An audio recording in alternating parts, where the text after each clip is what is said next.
I just feel like I need to just put my foot in the ground and just get north on some runs. Some things we got to ultimately clean up as an offensive group. Got off to a slow start, but most importantly, go through the film, see what I can fix, see what we can adjust as far as tomorrow on film, and then afterwards walk through and go through any adjustments that we need to make.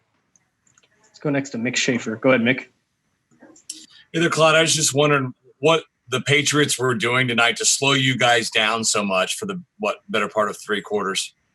For the most part, what I can speak for, they had a great defensive scheme.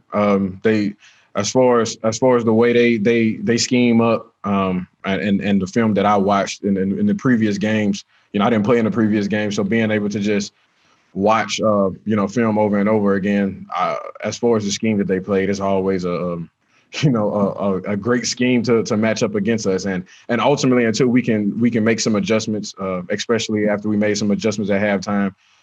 Ultimately, it was kind of just a mental thing. Once we got over that hump, we started to take off. Let's go next to Nate Taylor. Go ahead, Nate.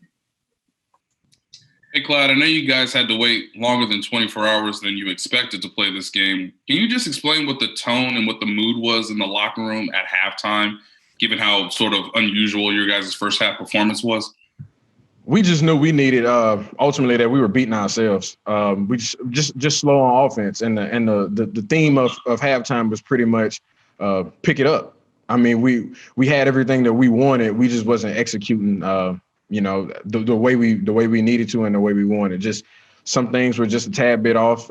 Ultimately, we got it corrected and came out with the win.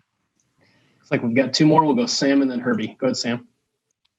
Hey, Clyde, I know you've been talking about like the execution and stuff. I'm just curious. They had 6 defensive backs, sometimes even more on the field at times. Is that just a personnel group that you feel like you should be able to run the ball a little bit more effectively against?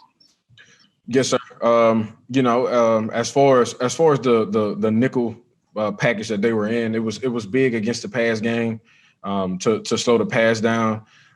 Ultimately, as far as the things that we were seeing on the sideline, as far as the adjustments, as far as running the ball, there were some things that we need to get cleaned up from everybody's standpoint, especially mine being able to run the ball. So it's some things that we'll have to look at on film, and ultimately it'll be corrected and look much better next week. Let's go last to Herbie. Go ahead, Herbie. Hey, Clyde, you got 4 games now under your belt here. What's your biggest takeaway from these first 4 games that you want to apply to these last 12 games of the regular season? Preparation. I've always been big on preparation and preparing. As far as the way that I've been preparing, I feel like it's been great. Coach Reed, Coach EB, and Dealin, the way they get the running backs prepared. As far as me speaking on how I prepare, it's better than anything that I've ever been around. So ultimately, preparation. These first four games were up there for me, and that's something that I feel like I have to continue through February.